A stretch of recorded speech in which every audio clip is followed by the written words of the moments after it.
Hello and welcome to this Wednesday, August 2019 episode of the Sidekick Mastermind. Now today's episode is called Forget Trump, Love is What Solves Problems and Serves Others.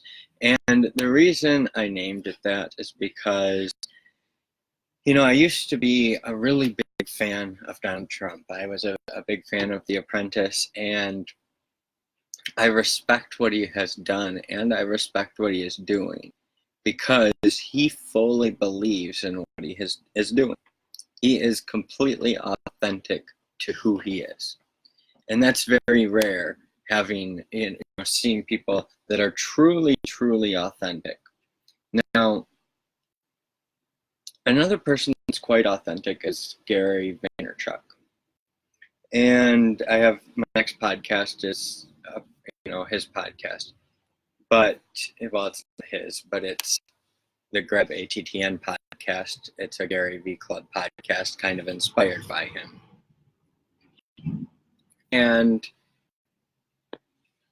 I am working to, it's really odd because for some reason YouTube's not letting me go live.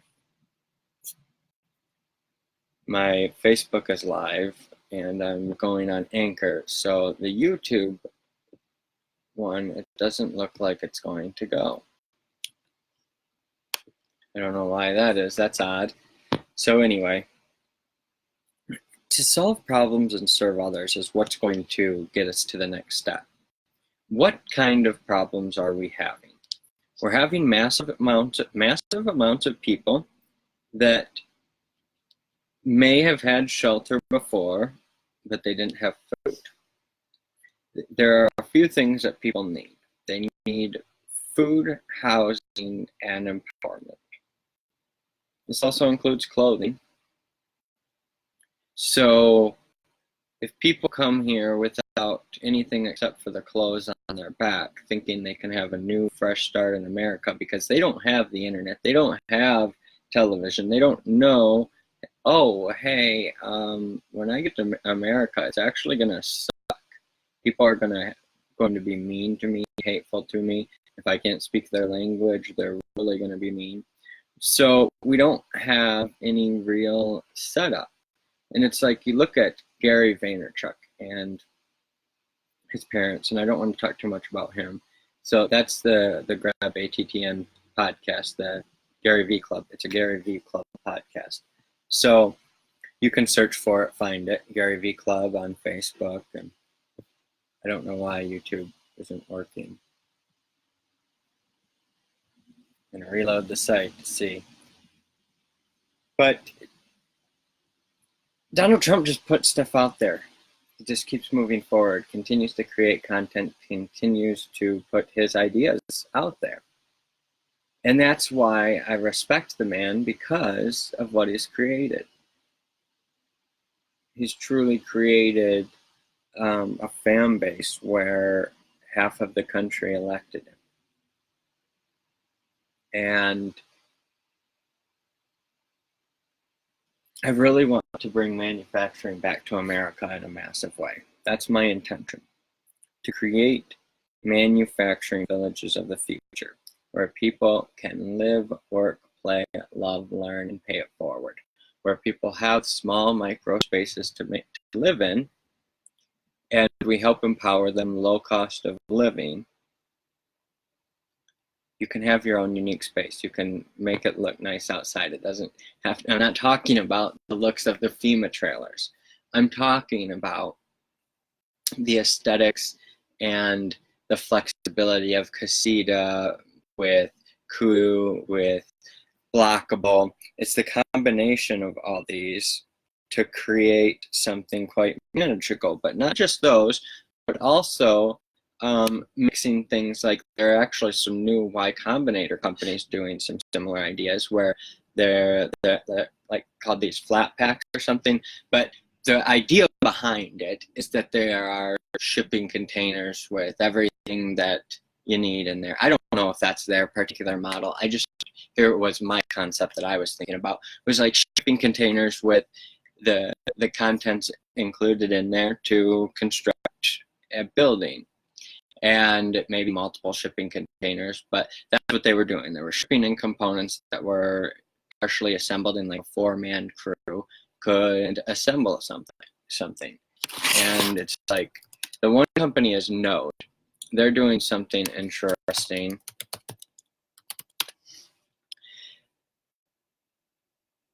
Oh man, you shouldn't have named your company Node because there are so many. Node ships flat packs of materials. Okay, here we go. All 84 startups from Y Combinator's demo day. Oh man, here we go. So housing, and that's why I'm like, I see a house right here. Node wants to use an IKEA-like assembly process to build sustainable backyard cottages, a market that founders say is worth $100 billion and growing quickly. In the past 25 years, cities have passed legislation to allow these buildings. Node ships a flat pack of materials that it says only takes a few days to assemble into a turnkey backyard cottage or sustainable vacation home. They've sold 18 homes in the past 2 weeks, or 11 homes in the past 2 weeks, and the founders are optimistic they could reach 50% margins with their tech. Early target markets include Seattle, Portland, and Vancouver. Yeah, interesting. I hadn't read that. This is from TechCrunch. Now, I knew basically what they were doing, but with 50% margins, yes, that's wonderful. And we are gonna have huge margins at times when we need them. But the key here is people. People are far more powerful than margins. That's what I'm telling you. That's what I'm meaning by this. Is that if we can build communities and take care of people, if we can really create an environment that enables people to truly be empowered, we can solve the problems of today and tomorrow. Yes, there are people like Elon Musk working on solving the problems of tomorrow. There are people like Bill Gates working to solve the problems of climate change. That's what Bill Gates said his full-time job is, or something like that. You know, he said his job. And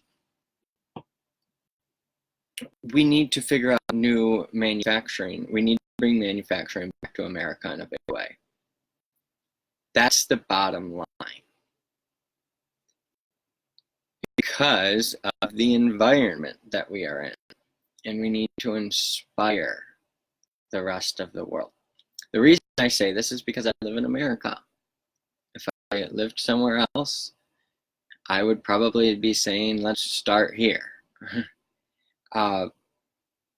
But since I'm already in America, I'm already an American. This is my mission. This is my vision, is to help feed, house, and empower 1 billion people to live, work, play, love, learn, and pay it forward for global happiness, health, and selfless abundance. We get there by reshaping how cities are developed, how cities are designed, how communities are created. So if we love each other, if we take care of each other, if we're doing this. So here's my idea. Okay, here's how Mexico can pay for it. Mexico's letting all these people come through, right? Well, if Mexico is letting all these people come through,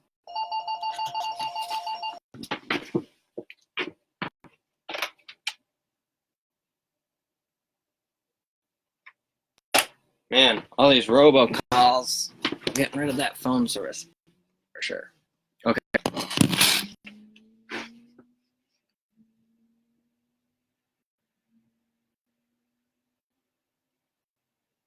Oh man, I shouldn't have answered that because now I lost my train of thought. You know, I was talking about solving problems, serving others. I was talking about, you know, living, working, playing, my mission, my vision. I was talking about bringing this all together and why we should forget Trump and solve problems and serve others. So, the border. Now, think about the border. If it takes $25 billion, here's how Mexico can pay for it. They're letting people come in. They're letting people that aren't from Mexico come in to our country. And that's why we've got to put up the border wall. Now, just a traditional border wall is not going to be very good. Because what happens? Well, people can still go under border walls, over border walls, all kinds of things. You need surveillance. You need money, finances to secure it. But if you have the wall, you can place technology along the wall. It's a conduit. The wall becomes a conduit for other security equipment to keep track of what's going on. There are certain surveillance things, so you've got to be careful about surveilling Americans because there are laws. And it's not that we want to surveil people, it's just that we are wanting to make sure that we're protecting our borders. Now, it's not about a political thing. Borders should be protected if there are dangers to your borders. There are people trying to kill you. Because it's so easy for a group of people to enter in through Mexico, come across the border, and just literally walk across the border. And then they start working, having money, they're living, they're integrating themselves into society, and maybe not integrating themselves, maybe not even working, they're just living and using finances from abroad. There's so many things that are possible that we've got to protect our borders. Of course we've got to protect our borders. But I'm not saying we should close our borders. Let people in. Say, okay, here's where we let people in. These are they called things different names in the past. And I'm not saying to create the FEMA camps that all just look the same, bland. You're not allowed to paint them. You're not allowed to do anything. I'm talking about sending in resources. I'm saying sending in people. I'm saying let's mobilize our young people that are so concerned about this and start building cities at the border. Start building communities. Start buying land, building villages, buying 10, 100-acre parcels of land. I mean, a 5-acre parcel of land, we had 12 lots, and we're decent-sized lots, a little cul-de-sac. Look, you can do this. People can do this. We need to reinvent America with our young people that have the energy, have the ability to take these resources like drywall, like wood, like all that stuff, and construct buildings. We need to teach people the right practices so that they can become they have the right tools, they have the right resources, and they can build the housing. When the inspector comes in, they say that's wrong. Well, they say, oh, what, so-and-so did that. And he's like, okay, you need to correct this in the future. There's going to be language barriers. There's going to be all kinds of barriers. Let's put people to work. Put people to work on housing. Put people to work on learning automotive. Put people to work on learning all the things that we need to rebuild the infrastructure in this country. The housing stock is aging. There's so much housing stock that should be torn down, recycled, and build new. We need to invent the right processes for recycling. This is key. We need to go in, properly disassembled places, and do the right thing with the waste. I was involved in I've been involved in many construction projects. New construction is always way better. But there are many times when people renovate and they get into renovation projects and they just keep going and keep going, or they sell off the project, and this person takes a loss, this person takes a loss, and eventually the last person wins because they finish it. But renovation projects oftentimes suck. They're often costly. Sometimes they can be good. You have to know. So that's why we've got to we've got to get these people their skill set built in completely new ways. Build small places. I know someone that went to the Career Center. They learned how to build these little playhouses. Well, this was years ago, and I was like, okay, we need to start a playhouse company. I needed his help. I needed other people's help. I couldn't influence. I've struggled to influence people properly. And outside forces always talked negatively about me trying to start my business. It was the other person's father that talked him right out of it. And so he didn't start the Playhouse company, and I was going to finance the whole thing. And so it didn't work out. The point was to work from the playhouses to tiny houses to modular housing to this whole vision. And I've been working on this for over a decade, and it's taken a lot of time. It's taken a lot of learning and learning a wide range of things and going as deep as possible. I've literally been there side by side with my dad, clearing land, digging basements. In one basement, we built the house from basement, laid the blocks forward. It was a crawl space in that one. But I've been in so many experiences with him over the years. Even long before that, when I was younger, I was there watching as he built a house from the ground up. And I've seen the whole process. I understand the process. I've been involved in the process as time went on, and it can be a rough business at times. And part of it has to do with tools, part of it has to do with red tape. There's all different types of things. Some inspectors are super lenient, others it's like it's wild, the differences. In even one city, like here where I'm at, I cannot believe the inspector passed things that across town, the inspector's like, no way. Now, here's what's interesting about it. This place cost more than the other place. Roughly about the same overall when it was sold. And I look at the amount of work, and I would build these all day long. And they would be up to code. They would be much more soundproof. They would be a lot better. That's the thing. There are a lot of contractors not doing things right. There are things that need to take place. And we can teach people how to build their own house. Like, okay, we're